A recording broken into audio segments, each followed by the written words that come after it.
Hello. Welcome back. I think I am on Darkness 11 now? Yeah. I'm just gonna play Lilith and played the Batgun last time.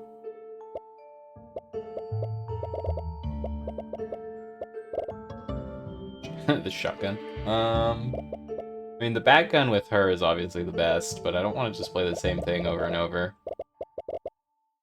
I could also just try playing a different character with the Batgun. I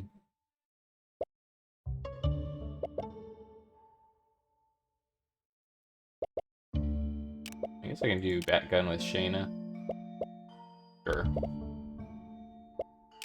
Experience gain is reduced. I don't like that.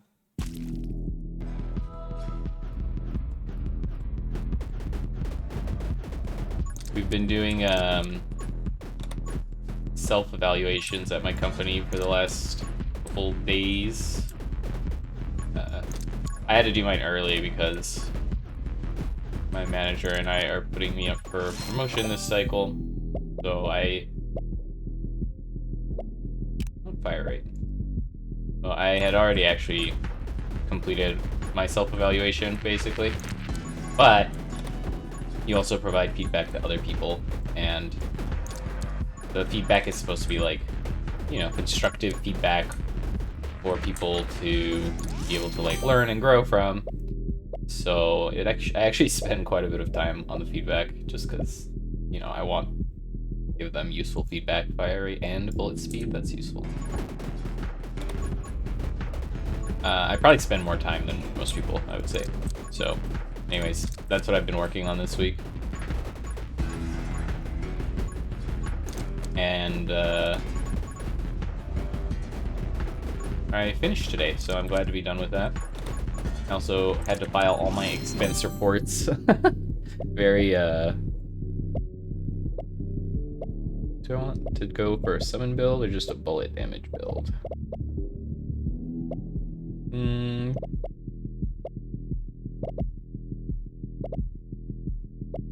mean, I could do both.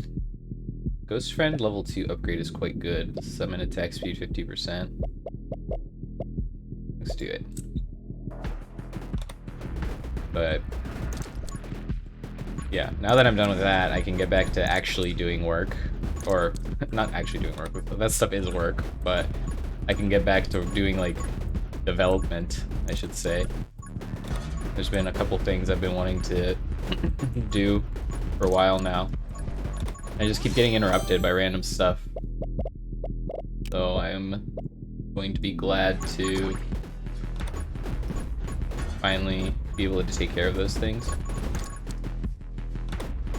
I wonder if you can like strategically save upgrades for the specialize, you know, that you get for Shana as a boss reward. But then there's like a chance you don't get it from the first boss, and then what do you do?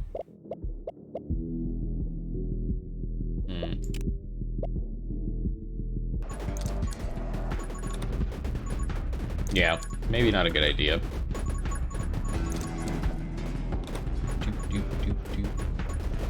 I went to go check on my bees today, and they are doing quite well, as I mentioned last time. The third box that I put on top of the hive is actually completely full of honey, so pretty incredible.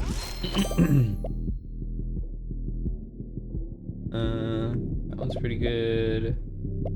Bullet speed is good. I think I want bullet speed. Yeah, I want bullet speed. So yeah, that third box that I gave them is now completely full. And I checked some of the boxes beneath it though, and bees like to build like upwards, and so by putting that third box on top of the hive, they've sort of been prioritizing it over some of the lower boxes. I really need some AoE damage of some kind. It's not what I wanted to see.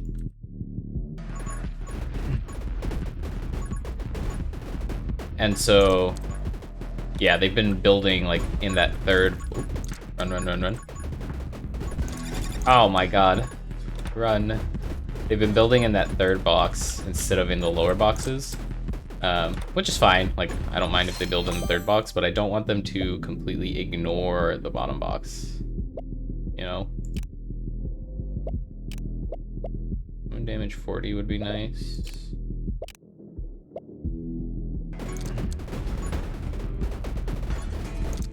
Oh my god, I almost walked into an enemy there.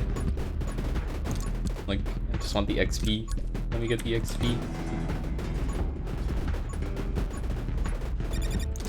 So, I thought I was going to put a fourth box on today, but I decided against it just because I think if I put a fourth box, they'll definitely continue to ignore the, I think I want more damage. They'll definitely continue to ignore the boxes that are lower down.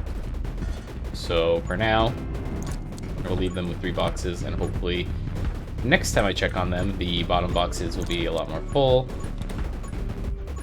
And it's really important that the bottom boxes, like, they don't ignore them too much, because, like, I have something called a queen excluder between the second and third box, and it does, I guess, what you would guess based on the name. It prevents the queen from going up into the third box. And the reason you do that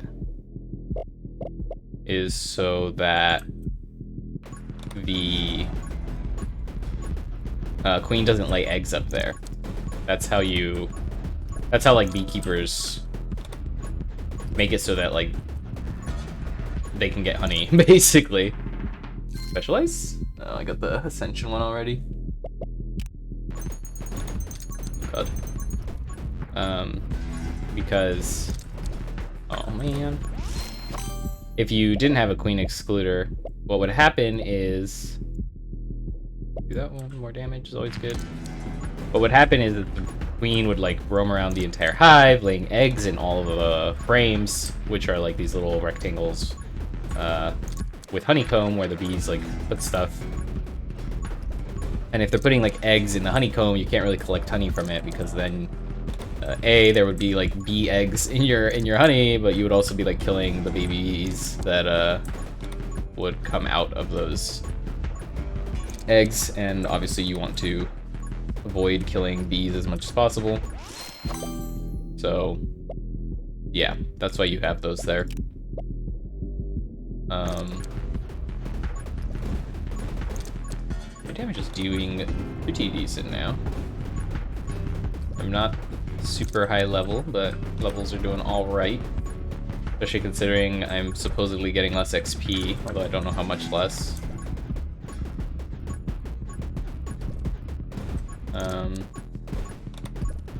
Anyways, the bees are doing great.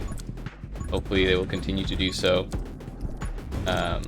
Although my neighbor came and told me that apparently the bees are getting into...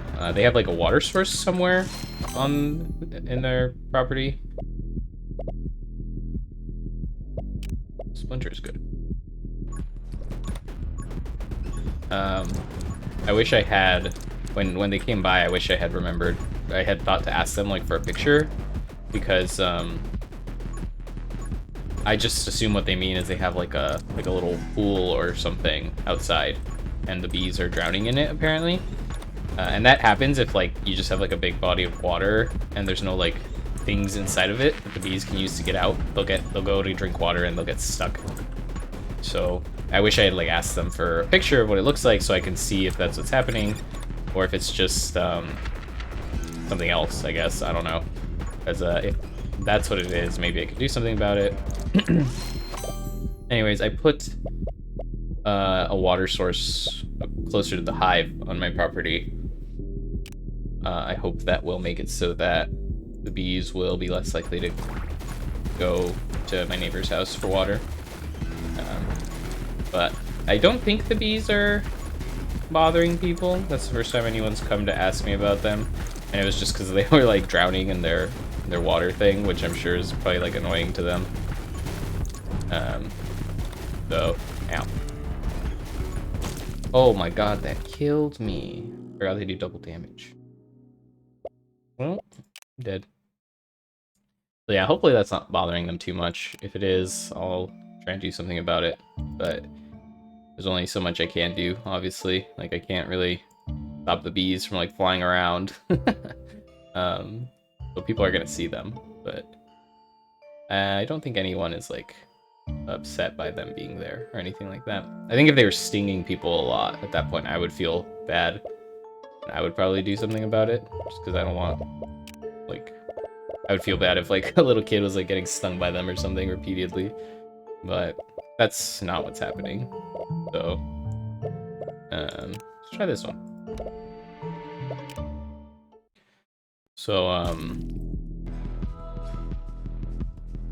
yeah, I mean, like I said, I'll just, have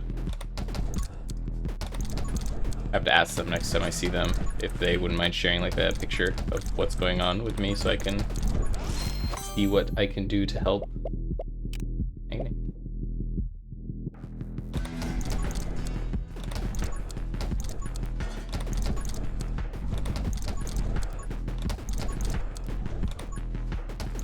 One thing I'm finding kind of annoying about this game is that there isn't really that much options, like, in the characters you play. Like, the characters are all pretty unique, but they have such obviously strong synergies with specific guns that playing one of the characters with, like, the gun that's not optimal is pretty, like, it's kind of pointless. Like, playing this character with the shotgun instead of the bat gun is just, like, not a good decision. So, like, I'm obviously just doing it for fun, but, you know, I don't know. Oops.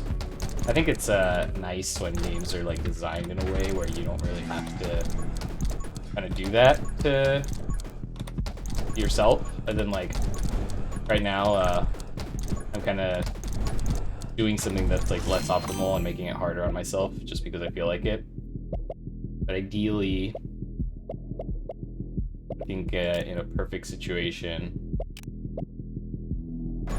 the game should just take care of making things harder for me, right? Like, even playing the character, like the optimal character with their gun, or I guess, what am I saying? I guess it seems, it just feels a little pointless to have, like, the gun choice because there's such an obvious best choice for each weapon and character.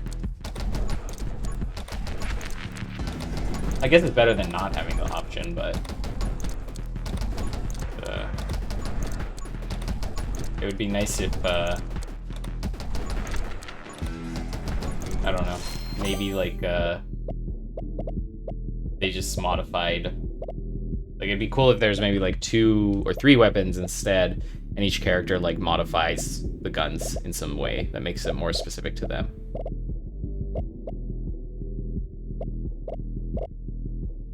Just take this.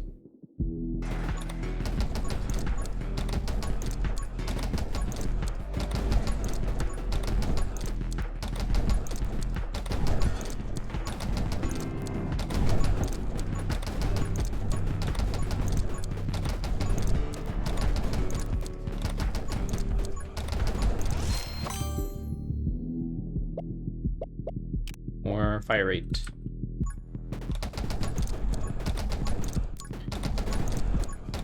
My damage is very bursty. Oh, and then, like, the specials I'm gonna get for this character are all summon things, right? So, like, that also means that, or what are they called? Like, when you kill a boss, you get, like, the books and the little red symbol thingies that give you powerful bonuses. Like, the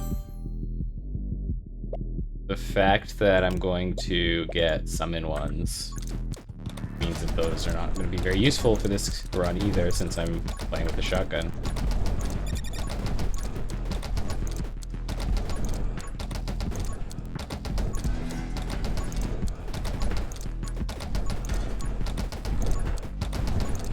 Yeah. The more I think about it, the more it's kind of like, what is even really the point of being able to pick the weapon, because you just, again, the characters have like such strong synergies with specific skills and weapons that I don't know, just picking something different doesn't really make any sense. Let's see what I get. Like, this is gonna be summon related, right? Yeah. It's like, okay, my spirits do more damage, but like, who cares? Because I'm not building for summon damage. I guess it's like extra damage, which is nice, but like playing the shotgun with one of the other characters would obviously be a better choice. Anyways, I don't remember if I mentioned this, but I did piss one of the bees off and get stung today. Not like just wandering around or anything like that. I've never gotten stung just like being in my backyard. What happened was I was checking on the hive, and I wear a bee suit when I do it. I am not one of those people who goes around opening beehives with no protection. But the mask for the suit, it's not like super far from your face. Like, it's probably like 2 or 3 inches from your face. And so when you stand in certain positions, like when I'm grabbing frames from the box or something like that, it's possible for the my face to like press up against the mesh that keeps the bees away. And while I was doing that, I guess there must have been like a bee up against the mesh because one of them stung me. And that's actually the first time I've ever been stung, which is it took quite a while. You know, I think total time I've had bees now is a year, and that's the first time I've gotten stung. So I think I went quite a while before it happened.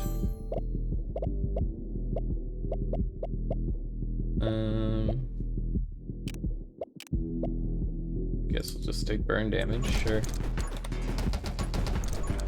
And it's, you know, it's inevitable that eventually you'll get stung if you're keeping bees.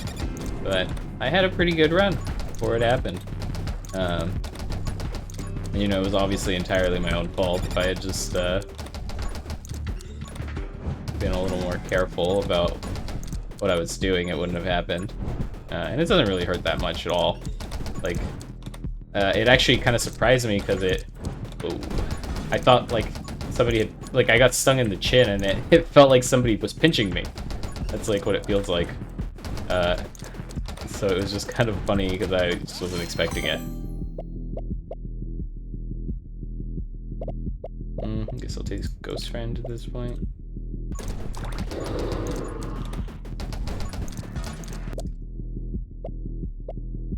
Bullet damage is good.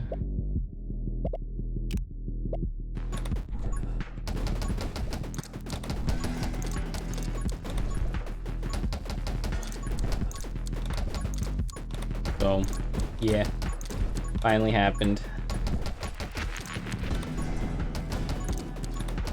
But yeah, it feels like someone pinching you, basically. And if you know how to get rid of a bee sting, it also doesn't swell or anything. Like, I don't have any, I got stung like right on the chin. I don't have any swelling or like numbness or anything like that. That's because if you ever get stung by a bee, what you're supposed to do is you don't grab the thing and pull it out, because at the end of it there's like a little sac that has like the poison or whatever it is that causes like the swelling and all that. And what you do instead is you just leave it there until you get somewhere, you know, away from the bees, and then you take like something with like a flat edge, and you scrape the stinger out. And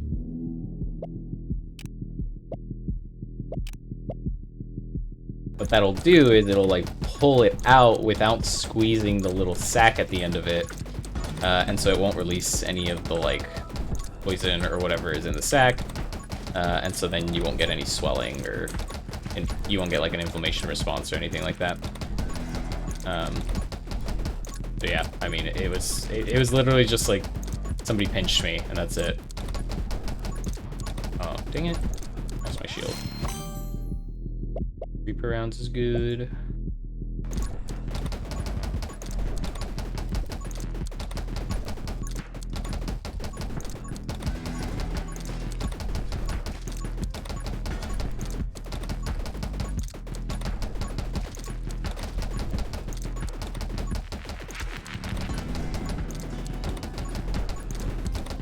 Yeah, I'll have to, when I see my neighbors outside next time, I'll have to go ask them if they're still having that issue, and they wouldn't mind showing me like a little photo so I can figure out how to help prevent my bees from going to their place for water. So, I'm not paying attention for a second. My phone made a sound.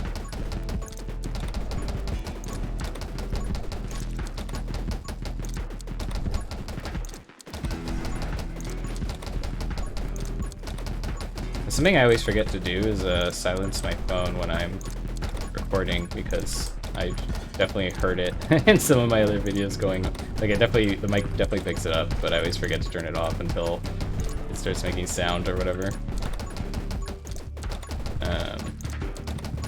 God, so many enemies. This is fine, I guess. Don't really need it.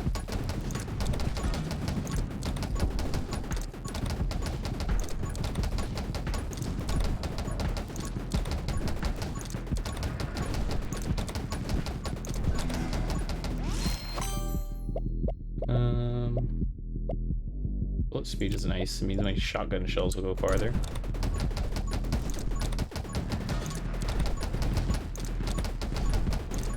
Ow. Don't hit me.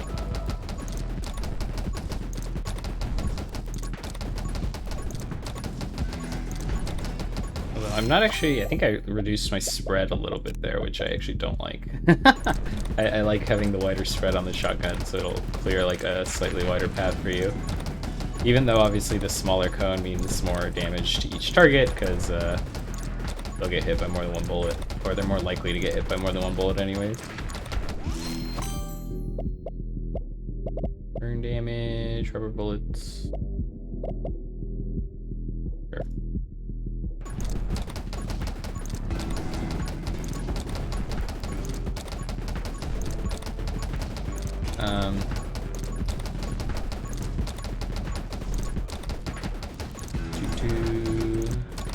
Aw, man, my shield. I'm really looking forward to just being done with feedback, or rather I'm glad that we're done with feedback, because that's always something that takes up quite a bit of time at work. And obviously it's important, but it's also like kind of stressful, because like you want to write useful feedback for people. And then also you want to receive useful feedback from people as well. But you know, writing feedback for one person doesn't take very long. But if you get feedback requests from like, I got feedback requests from like 5 people or something, right? And I usually spend like an hour or 2 on the feedback for each person. That's like 1 or 2 whole days of writing. And I'm not like a very good writer. Or rather, I'm not like a great writer. These are all terrible. I guess I'll just take this thing. Whatever. I'm not like an amazing writer or anything like that, so it, you know, it takes me a while to... First, I have to like think about what I want to write about, and then I have to like write it, which takes a while, and then obviously my first draft is not going to be that great, so then I have to like edit it to improve it, and it's just like a whole process. It takes a while. Maybe for some people it's not as bad if they're like better at writing than I am. This is very good.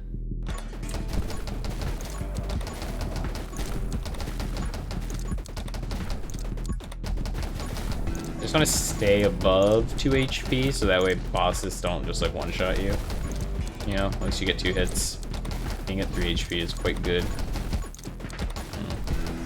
I don't actually know how the shield interacts with like bosses doing extra damage. Does it... If you get hit, do you lose the shield and 1 HP? Or does the shield just absorb the hit? I would guess it just absorbs the hit, but you can never tell with games. Like, sometimes there's just bugs.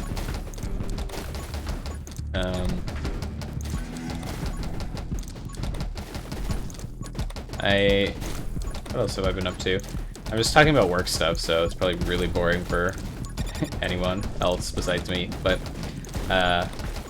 I'm going to be going on a work trip to Washington, D.C. in September, so that's going to be fun. I'm going to be doing like a conference there. I like doing conferences where you like talk to, or oops, the heck hit me there. You either talk to or you like help university students. That's what one of, oh my god, that's what this one is. It's like focused on university students, called well, oh no, I might be dead here. Oh, I got my shield back, perfect.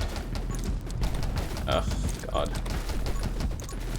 Yeah, this build is like just not very strong because the character doesn't really synergize with like what I do, with like what the gun does. Oh boy. It's useful. More AoE.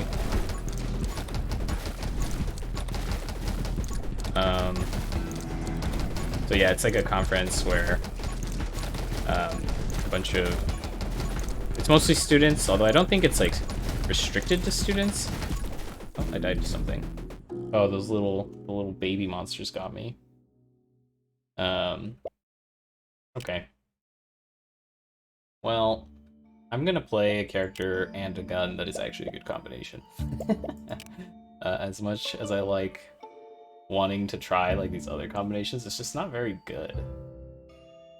Good upgrade. So yeah, I mean, I'm just gonna do Lilith and Batgun. That's always fun. You just fire millions of projectiles and scale your summon damage.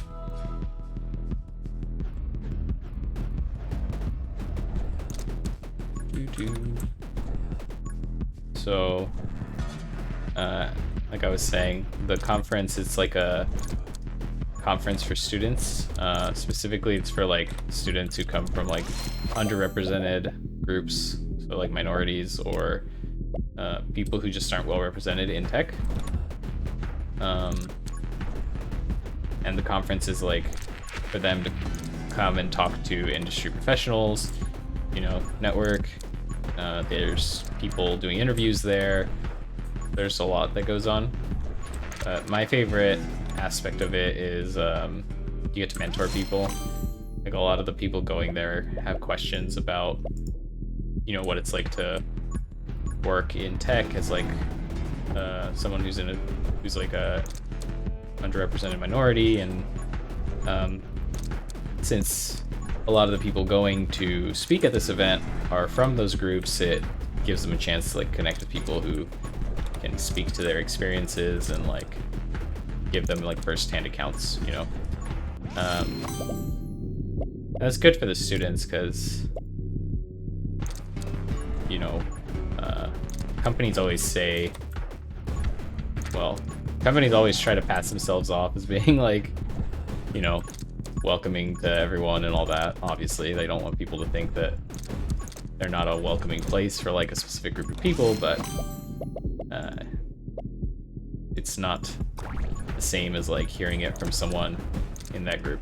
So it really is a good opportunity for people, for students especially. And and like I said, I don't think it's like, I don't think the conference is like restricted to people who are like from underrepresented minority or anything like that, but that's like the focus of the conference. So most of the people who go are gonna have some reason for wanting to go there related to that.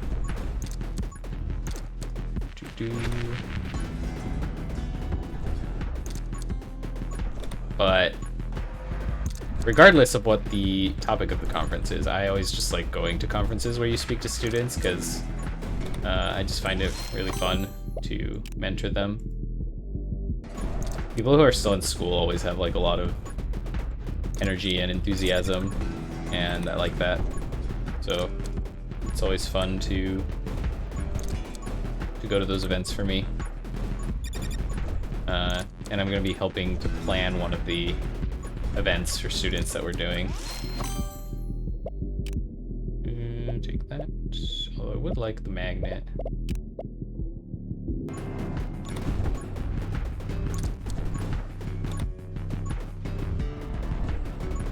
I don't even remember when I took the dragon. Hopefully it'll hatch soon.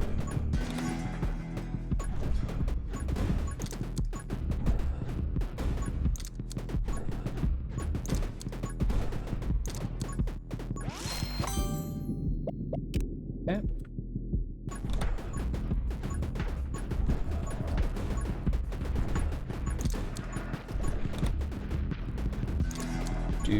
I did this conference last year as well, but last year it was remote. And this year we're doing it in person, so that'll be exciting. I definitely prefer to do things like that in person, just because this is good. It's kind of hard to engage with people remotely for that sort of thing. I remember last year the way it worked is we would talk to students, but the way we were doing it was kind of like chat roulette style. Like we were using this platform called Hopin, I think it was. Or maybe it was the other one. There's two platforms we've tried. And basically the volunteers, like the Dropbox volunteers who would speak to students, they would sign up in this, they would enter this queue and they would just get matched up with random students to speak to. And you would speak to them for 5 minutes. And then it would like, and then it would like match you to another student. And so it felt very chat roulette, which I was not a fan of.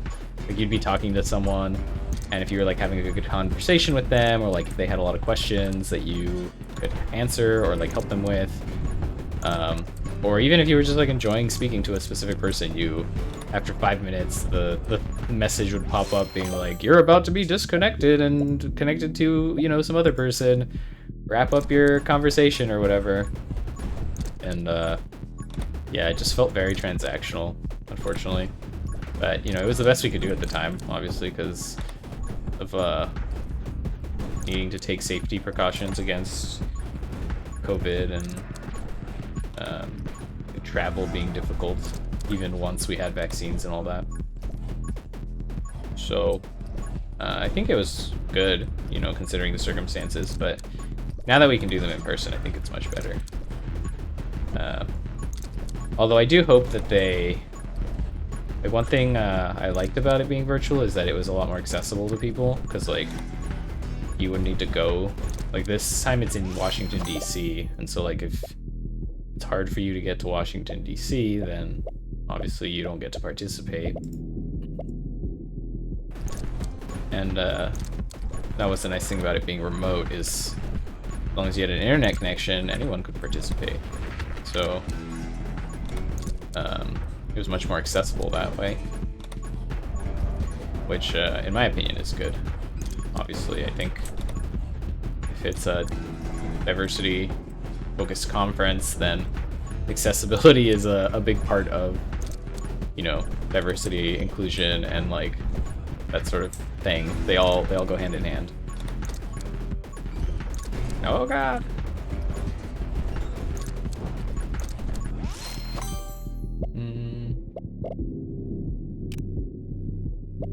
This one is fun. I like how the bats like explode into more bats. That's always entertaining. And it just gives you like way more damage since they track.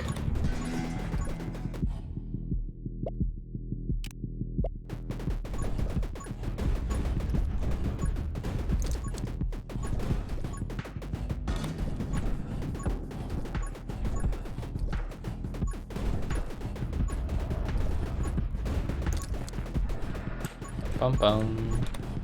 So yeah, that's what I'm going to be doing in September. I actually went to DC somewhat recently with my brother, just for fun. We went on vacation. Or was it just for fun? Why was I there? I usually don't just plan. I usually try to take advantage of like work travel to go places, so I'm trying to think if there was a work reason for me to be there.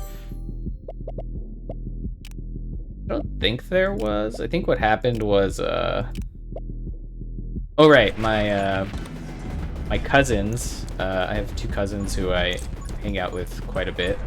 The names are David and Diego. They wanted to hang out, and so we were in the initial stages of like planning a trip together. And I think we were actually gonna go to Arizona. Where were we going? Wherever Carlsbad Caverns are. I forget what state it's in, but we were actually gonna go there, but then my cousins had to bail because of school stuff, I think it was. Or maybe, I don't remember, maybe it was like COVID related or something, but like they ended up not being able to go.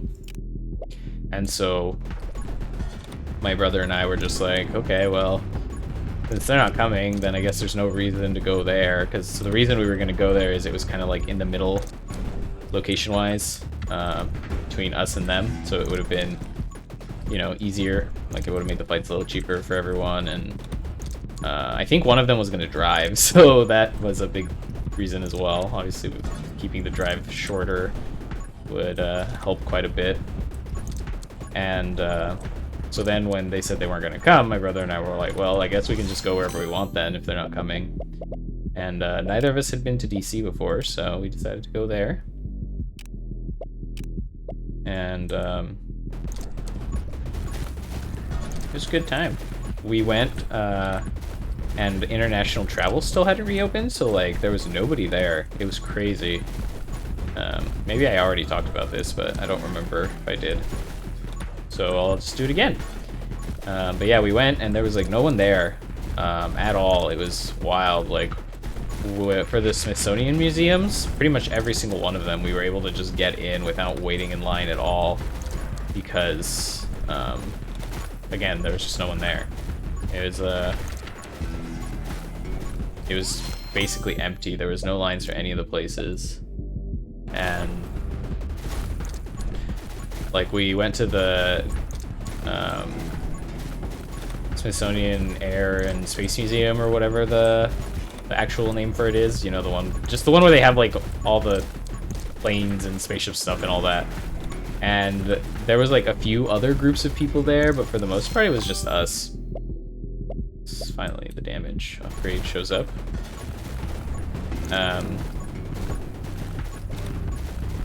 And so that was great. Like, we basically probably had like, I think we probably had like the best DC experience you could ever hope to have, because there was just no one else there to make it so that there was lines and stuff. We just got to go into everything we wanted to whenever we wanted to. Just like that, I guess.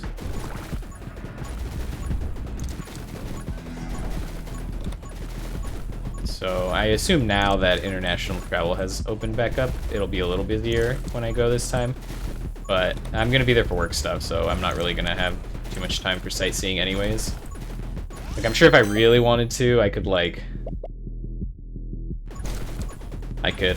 do the conference stuff, and then when we finished, which I assume will be sometime in the evening, I could go to the museums for like an hour or two before they close. But honestly, I just find that kind of stressful, like trying to cram that much into a day. I think when I was younger, maybe I was more into doing that sort of thing, just like min-maxing trips. Now I like to take it easy when I travel.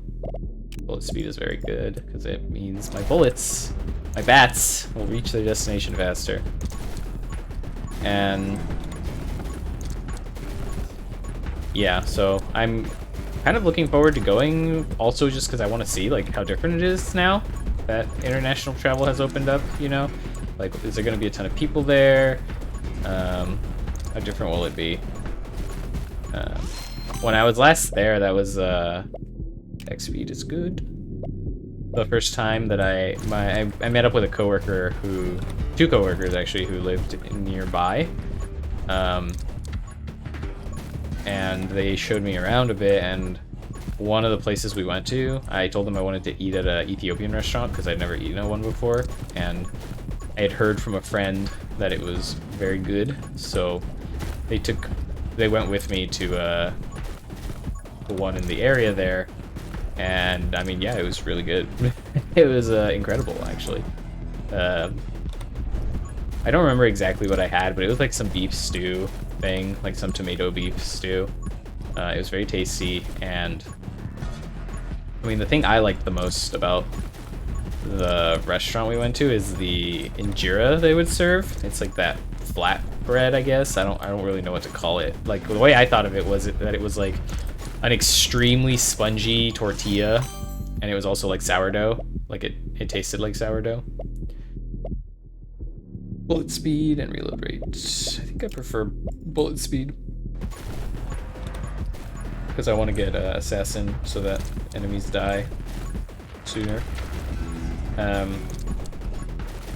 yeah, the injera was so good. It was like, like I said, it tasted like sourdough, but it was like super soft and like spongy. And so like I said, I got like a beef stew thing. It tasted so good with the beef stew because it would like soak up all the juices from the stew. My God, it was incredible. I hope I can actually, I mean, I guess since I'm going there, I should go back to that restaurant we went to, or just like some other one, because man, that was so good. I haven't actually looked. Oh, that's a nice upgrade. I haven't actually looked to see if there's like Ethiopian places here in Oklahoma. I'm sure there are. Like, Oklahoma's a pretty big city, so like you can find almost everything you're looking for the most part. It definitely doesn't have as much like food variety as like San Francisco or New York, obviously, but I don't think it's as bad as people imagine it will be. Like, I think when people think of Oklahoma, they probably they probably assume that it's like nothing but burgers, I guess, since that's what we're known for. But you know, there's places you could go to find most things, I would say. Even though like the options might be limited, right? Like, there's not going to be like a ton of different places you can choose from, but there's usually at least one place that has what you want.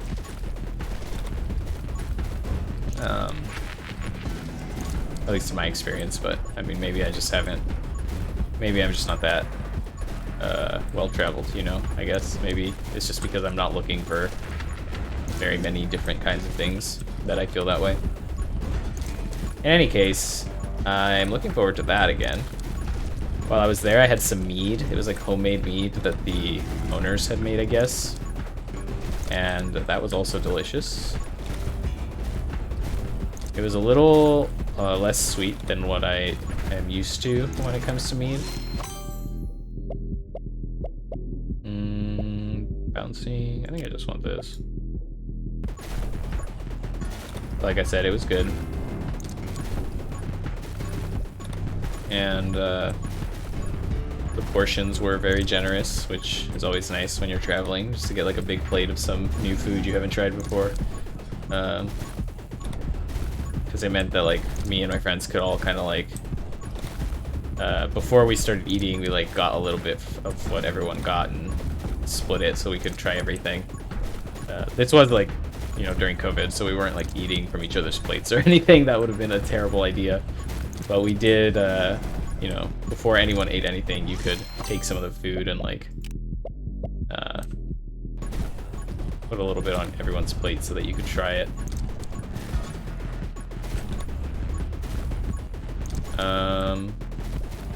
What else? Now that I'm thinking about it, I've definitely already talked about that time I went to DC, because I remember talking about the Holocaust Museum in another video, and it's like how impactful that museum is, like how big of it leaves like a very big impression on you. So I guess I don't really want to talk about that again. I'm just saying the same stuff over and over. Oh, there's just like XP all over the place. I wish, that's the one thing I don't like about this gun, is it makes it so you have to run after XP like crazy. Movement speed.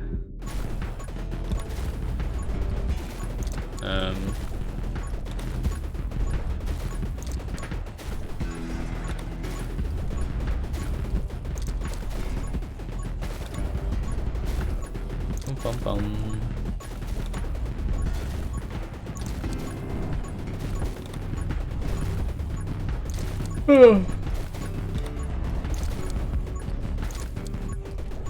the boss has shown up. Hello. Welcome.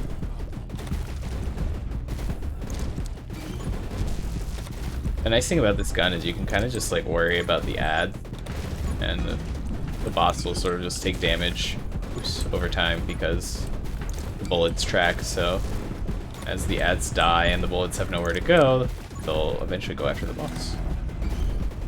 And mostly I just need to make sure I don't get laser beamed because I don't want to take double damage from the boss.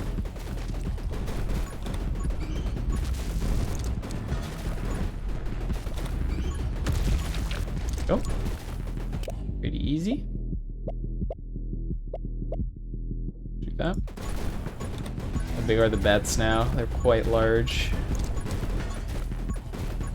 They're hitting for a decent amount. 59. It's pretty good.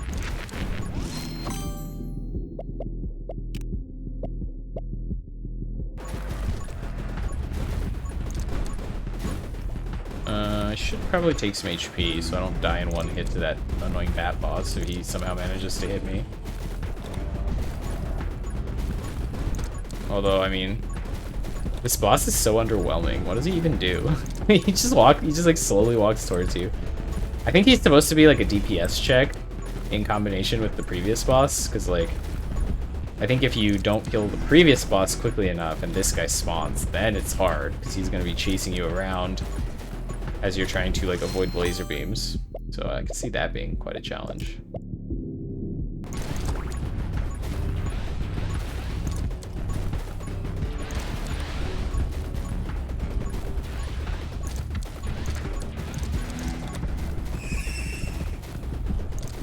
He's dead. Interesting. This makes me fast. That's good, because I'm basically constantly killing things, so... Take the HP.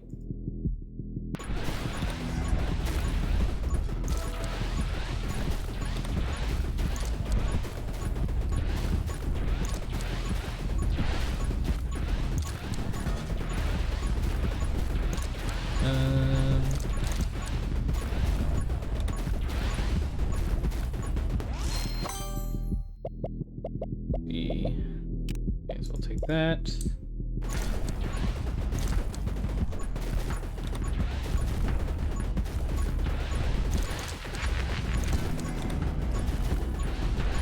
Yeah, I mean, one of the nice things about this gun is you can just like fire in any direction and eventually the bullets will find their way. Oh, very good with magic lens for that reason.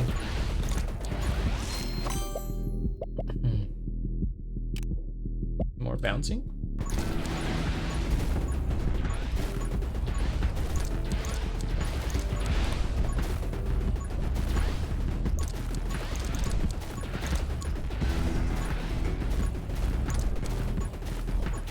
Come on.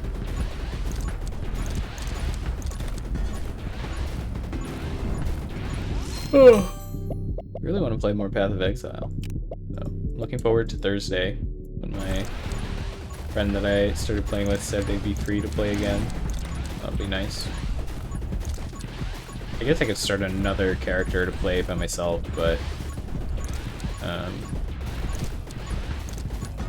don't have two characters, and I don't know if I don't know if I have the time for two characters, to be honest. As much as I would like to play multiple characters.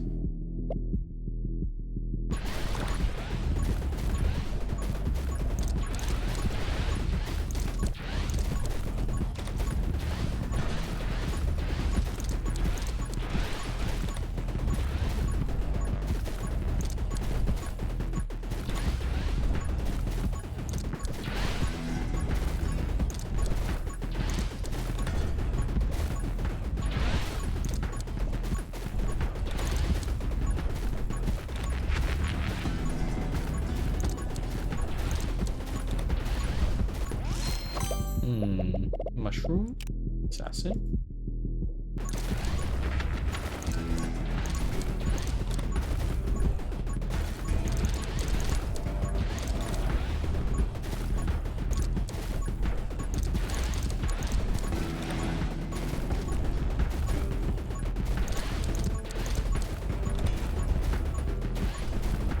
Dragon is just shooting like a constant non-substream fireballs. How much are they hitting for anyways? 300? Did I see that right? Is that 38 or 300? I can't tell. A lot of damage though, that's for sure.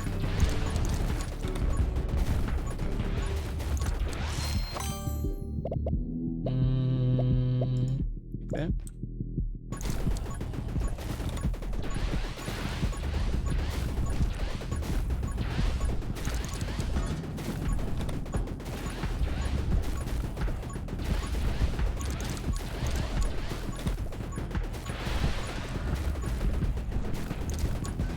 Round is about to end.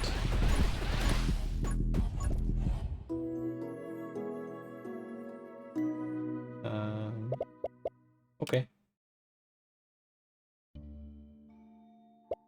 One more run. Diamond. Shotgun. Diamond crossbow.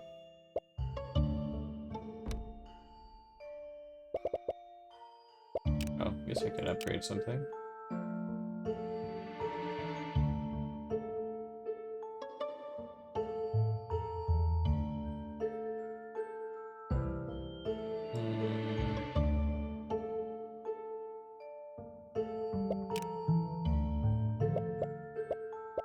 Try that.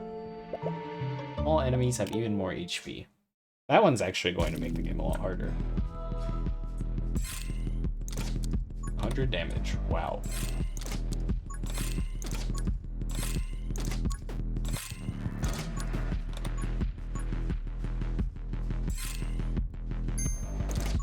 Ooh, 200 damage. That's pretty good. That's pretty good. Power shot.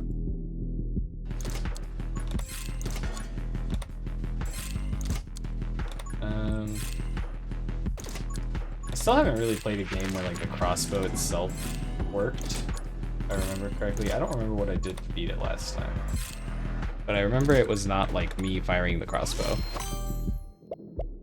More bullet size. The nice thing is now you start with damage taken, so... And I took a lot of upgrades that give me like healing with levels and stuff. So if I get the upgrade on Diamond where you gain permanent upgrades when you heal or take damage, they'll actually be like useful earlier in the game. Because previously they didn't really do anything until later in the game. Like magnetism.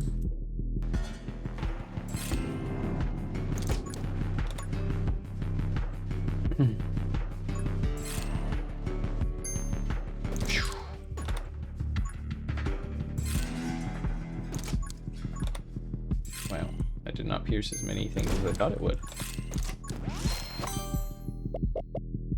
Don't need that. Take that, I guess. Was the crossbow build the one where I had the like ridiculous like thing where I would just deal damage by standing near things? I think it might have been. I think it was, yeah. That was a silly build. I can't believe how lucky I got with that, like getting specialized and then Saccade. That it was triggering like every half second or whatever. Double shot. Cross mage. Firing a bullet behind you is pretty good. Unless the bullet is not like identical to the charged one. Freezing things is kind of whatever. Although this will be good. Whatever, I'll just take the freeze. Shatter is always good. And like shooting the 3 little ice things will be good because I only have 1 bullet in the clip. What the heck? I don't even know what hit me there.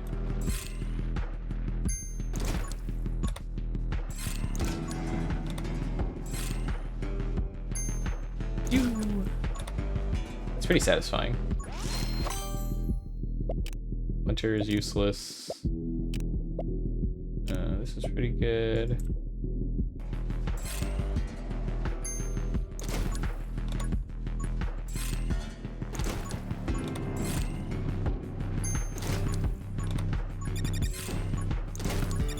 Oh, that was close.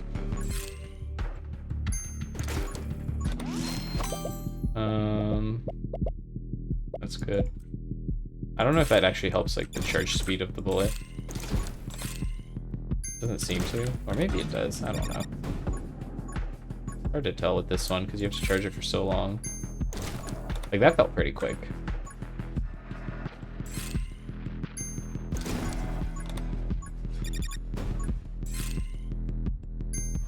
Boom. Pretty satisfying. Reaper rounds is good. They're building towards the base damage increase as always. Oh wow, I almost walked into that one.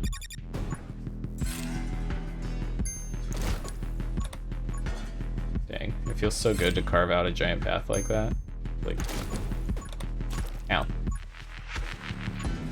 Although I do need to be careful not to walk into them.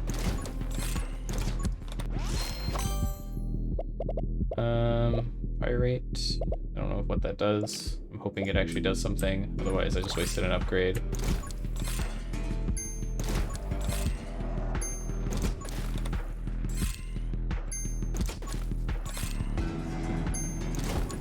Dang, he died in 4 shots. Gun is powerful. So what I get? Yeah, so this one's great to get early since I'm gonna be healing a lot. Start building towards more healing. Although now I'm kind of slow. Not good. When you're bigger.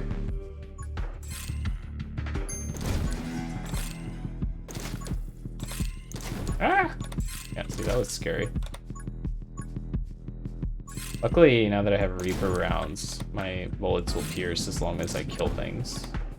Like, I don't have to worry about charging it for piercing, I just need to make sure that it kills the thing I shoot.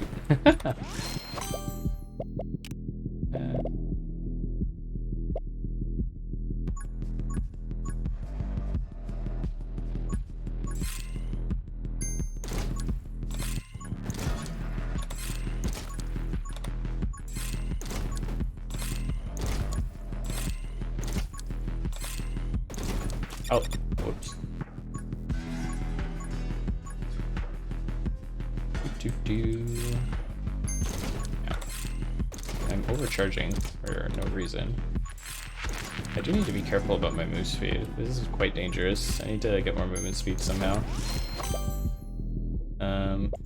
This is also very good.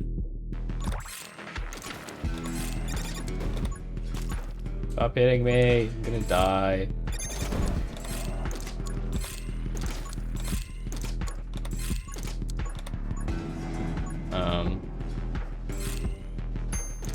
And I think the key here is what I should be doing is the monsters are spawning in kind of like a spiral around me, more or less.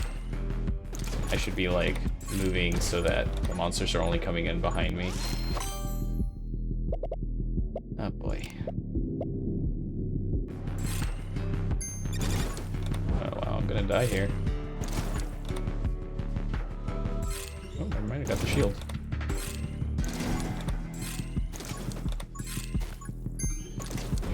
Damage.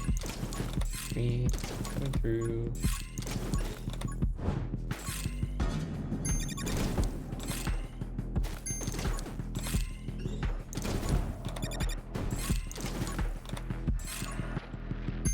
That's so scary. Just so many ads. This crossbow is so bad at clearing lots of enemies that come from multiple directions. Really unfortunate because this is actually a pretty fun weapon. It's just not good. But maybe there's like some synergy I'm missing that makes this really good. Well, Shatter is obviously gonna help.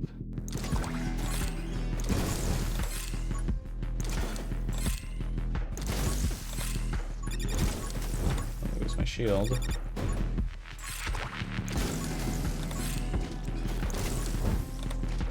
Why's this guy have so much HP? Ow. There we go.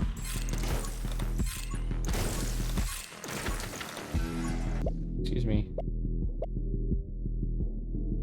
Bullet bouncing. Maybe that's what makes that one good, is like having it bounce around, but it doesn't really work because The bouncing requires it to not pierce, and it has built-in piercing. So, oh my god, so dangerous. Yeah, see that? Those guys not dying in one hit made it so the bullet didn't pierce very far. So that's actually problematic. Take the shield.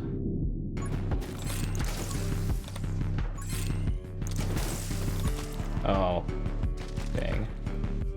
I am in trouble. If I could get a heal, that would be lovely. Oh god, it's so hard.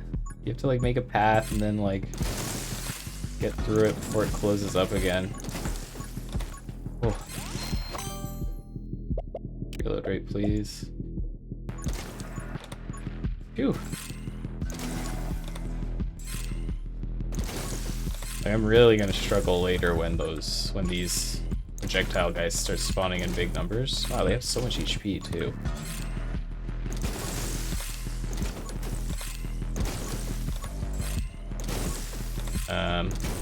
Yeah, so I think I just haven't figured out this gun quite yet. Oh, I died. I'm trying to figure out like who does well with it, you know?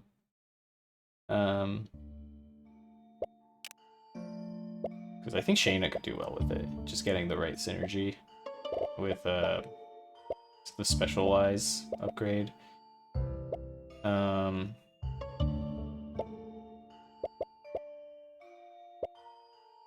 Yes, Lilith could be good.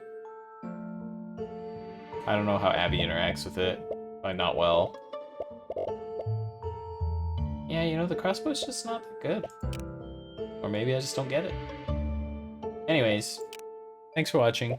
I hope you enjoyed the video. Please like, comment, subscribe, and all that if you did. And thanks for watching. Have a nice rest of your day.